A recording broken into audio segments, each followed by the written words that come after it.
tuning in to yet another fantastic episode here at Kaluhi'S Kitchen. I'm thrilled to have you guys here as always, and as always, we're going to make something super delicious. And as you can see from the title, we're going to make a really delicious Mbuzi dry fry, something that I really enjoy. And kama kawaida, there's a nice, clever, delicious twist in typical Kaluhi'S fashion that you guys are really going to enjoy. To my returning subbies, thank you so much for being here. I love you guys forever and ever, and I mean it when I say that. And to my new watchers, after this video, bother the subscription button. I would really love to have you here. That's it, guys. Let's get started and let's make something super yummy. Karibuni.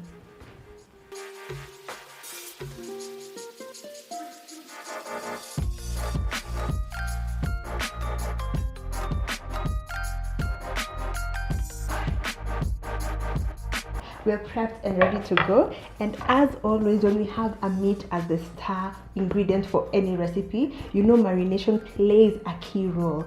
I love my Mbuzi. It has a really specific taste to it, which I enjoy without marination, but that specific taste is really elevated when you marinate it, and it tastes really amazing. As you can see, my marination has been going. I let it start last night, so it has been marinating overnight, and it's very simple. I chose very easy ingredients, and here's how I marinated the meat. To my bowl, I'm going to add in my cubed Mbuzi, and then I'm going to add in my garlic, my ginger, rosemary, thyme, and then pour in my fresh mala. I'm going to mix everything together, and once combined, I'm going to cover my bowl and allow it to marinate overnight. For my Mbuzi, I enjoy a nice full herby flavor, and one ingredient that I love for marinating Mbuzi in particular is my mala. To my foreign watchers, mala is fermented milk, and in place of mala you can use amasi, you can use kefir, you can use plain yogurt, or you can use buttermilk. Keep that in mind in case you do not have mala. And in regard to mala, you have to use unsweetened mala, not sweetened mala, please guys. Unsweetened mala, so that the sweetness doesn't throw off the other flavors. So with our meat now marinated, we let this come up to room temperature because we cannot cook meat that is still cold. That will make the meat become tough and dry. So you let it just come up to room temperature, and then you'll be ready to go and cook. And it smells fantastic. I can't wait for you guys to try this out. So let's get cooking so that you guys can have an amazing meal to have today. To play up the amazing herby notes that we already have in our marinated Mbuzi, we're going to start the cooking process by adding even more herbs. And you guys know, as I always say in nearly all my videos, a great dish starts with a good herby base, which makes for an amazing foundation to build flavor upon. So for that, today we have our red onion, some hoho, and some dania stems. Dania stems make for an excellent ingredient for the initial stage of cooking because they take on the heat so well, and the flavor seeps into the oil, making for an amazing dish at the end. So this is what we're going to start with, and I'm super excited about this.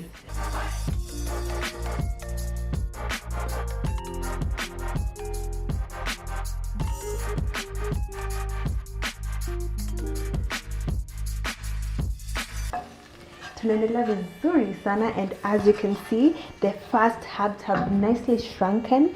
The aroma is nice and potent, and that's how you know you are on the right path. So for the next step, we're going to grab our fresh tomatoes, which will form the base of our Mbuzi dry fry. To make it even more richer and a lot more thicker and yummy, we're going to add some tomato paste. You can leave out the tomato paste, but that will come at the cost of not having the thickness and the richness.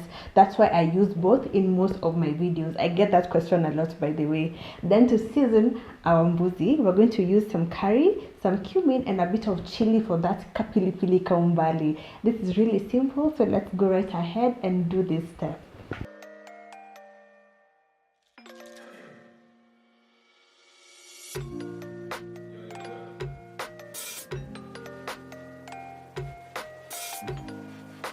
This is now nice and thick, perfect consistency, and you should achieve this exact consistency as well. And now that we have reached this stage, remember, don't rush it. We want the spices to cook down and for the flavors to come together. So pole ndio mwendo. Now that you have reached this stage and everything looks absolutely perfect, we're going to go back for our mbuzi, which smells fantastic. I know I've said that, but let me just repeat.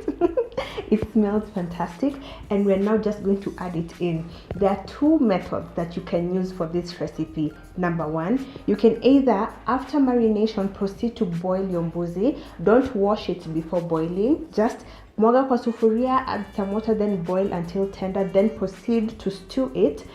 The other method, which I'm going to use today, is add the mbuzi as is, then add a tiny bit of water and allow it to slow cook, and once it's nice and tender, wacha kuongeza maji and let it kauka kabisa, and then that's how you'll have your dry fry. You can use either method, whichever connects with your heart is perfectly fine, but for today I'm going to use method number 2.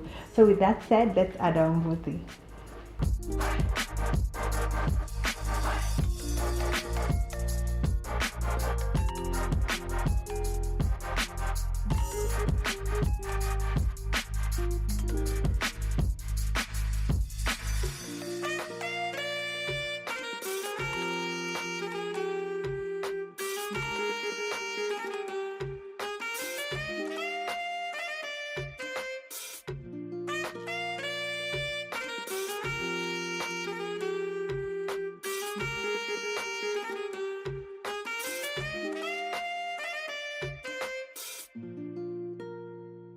As always, we have a beautiful plateful right here, and I'm thrilled with how this turned out. It smells fantastic. I've given it a bit of a taste test. Melt in your mouth, delicious, and I can't wait for you guys to try this out. But kama kawaida, we have to do a taste test together so that we can decipher all the flavors together and give you guys a preview of what you're going to experience at home.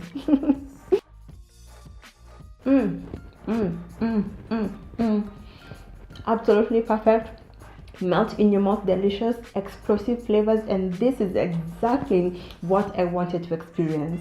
One thing that really stands out for me is the tenderness of the mbuzi. Yes, we did slow cook it, but I attribute the tenderness to the mala that we use in the marination, and because of the marination you can also get the garlic, the ginger, the rosemary, the thyme. It's absolutely flavorful, and that flavor ties into the ingredients we use in cooking. You can taste the cumin, you can taste the curry, you can taste the nice herbiness of the hoho and the dania.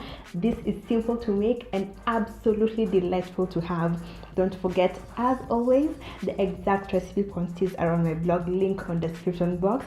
I can't wait for you guys to try this out, and once you do, snap a pic, tag me on any social media platform. I would love to show you off, and see you on my next video, and I hope you love this one. Bye.